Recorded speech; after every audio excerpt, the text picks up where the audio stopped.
Hello friends, welcome to S4 kitchen. ఇవాళ నేను చూపించబోయే రెసిపీ కాకరకాయ పులుసు. ఏమాత్రం చేదు లేకుండా చాలా టేస్టీగా సింపుల్గా ఎలా చేసుకోవాలి ఇక్కడ నేను చూపిస్తున్నానండి. ఇది వేడివేడి అన్నంకి చాలా బాగుంటుంది, అలానే రొట్టెలకు కూడా చాలా టేస్టీగా ఉంటుంది ఈ కర్రీ.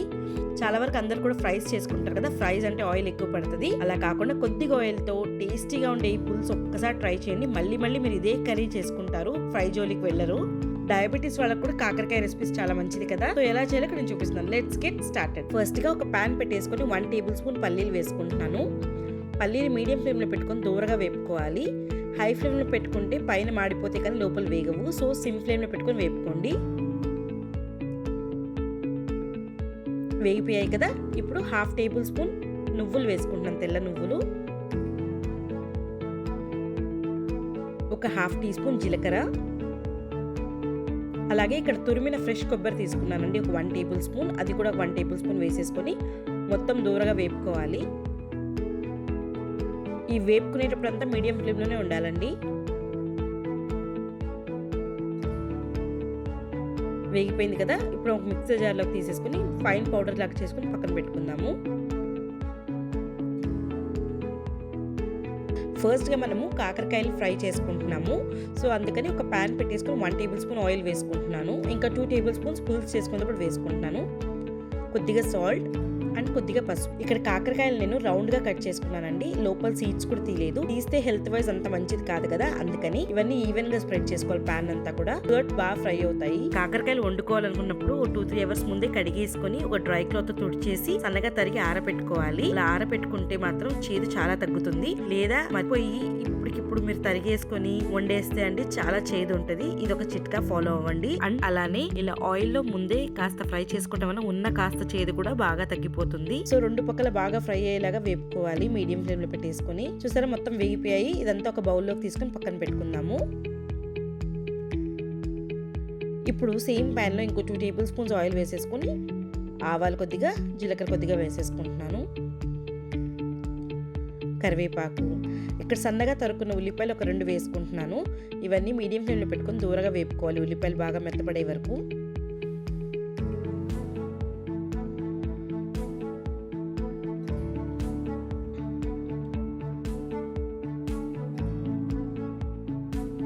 ఉల్లిపాయలు ఫ్రై అయిపోయినాయండి. సో ఇప్పుడు 1 టీ స్పూన్ అల్లం వెల్లుల్లి పేస్ట్ వేసుకుంటున్నాను.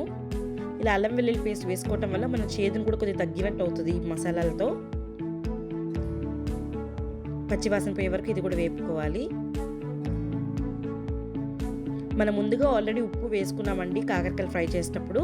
సో చూసుకొని ఈ కూరకు సరిపడా ఉప్పు వేసుకోవాలి. అలాగే కొద్దిగా పసుపు. ఇవన్నీ అంతా కలిపేసుకోవాలి ఒకసారి. ఇప్పుడు నేను సన్నగా తరుక్కున్న టమోటాలు ఒక 3 వేసుకుంటున్నాను. ఇవన్నీ ఒకసారి కలిపేసుకోవాలి.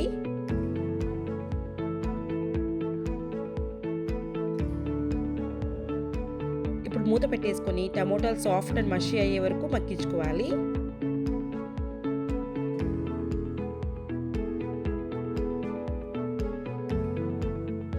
టమోటాలు మగ్గిపోయాయి కదా. ఇప్పుడు కారం వేసుకుంటున్నాను.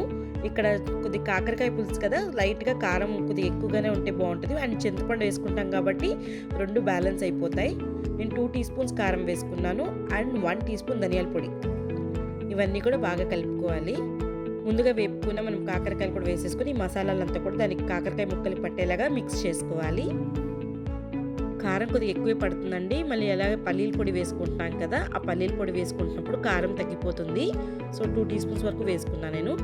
అండ్ ముందుగా మనం పట్టి పెట్టుకున్న పల్లీల పొడి ఉంది కదా, అది కూడా ఒక 2-3 టేబుల్ స్పూన్స్ వరకు వేసుకొని మొత్తం మిక్స్ చేసుకోవాలి. చింతపండు పులుసు వేసుకుంటున్నాను ఇక్కడ ఒక 1/2 కప్. ముందుగా నేను నిమ్మకాయ ఎంత సైజు చింతపండు నానబెట్టుకుని ఈ ఎక్స్ట్రాక్ట్ తీసుకొని పక్కన పెట్టుకున్నాను. సో ఇదంతా ఒకసారి బాగా మిక్స్ అయ్యేలా కలుపుకోవాలి. ఈ పల్లీల పొడి మంచి టేస్ట్ ఇస్తుందండి, సో చూసుకొని వేసుకోండి. మీ గ్రేవీ కన్సిస్టెన్సీ ప్రకారం చూసుకొని వాటర్ వేసుకోండి. నేను ఇక్కడ ఒక 1/2 కప్ వాటర్ వేసుకున్నాను. మొత్తం కలిపేసుకోవాలి.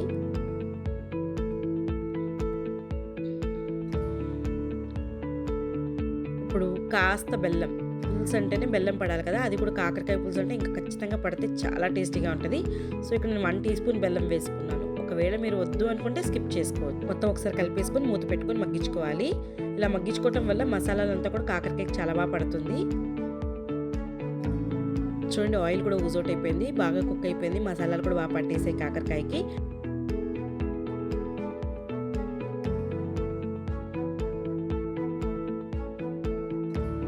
ఫైనల్గా కొత్తిమీర వేసేసుకుంటున్నాను, ఒక 1 టేబుల్ స్పూన్ సన్నగా తరిగింది. ఇదంతా కూడా ఒకసారి మిక్స్ చేసేసుకొని ఇప్పుడు డిష్ అవుట్ చేసేసుకోవటమే. వావ్, రెడీ అయిపోయింది చూసారా మన డిలీషియస్ కాకరకాయ పులుసు. ఎంతో టేస్టీగా ఉంటుంది. మీరు ఒకసారి ట్రై చేయండి, ఎలా వచ్చిందో కమెంట్ సెక్షన్లో పెట్టండి.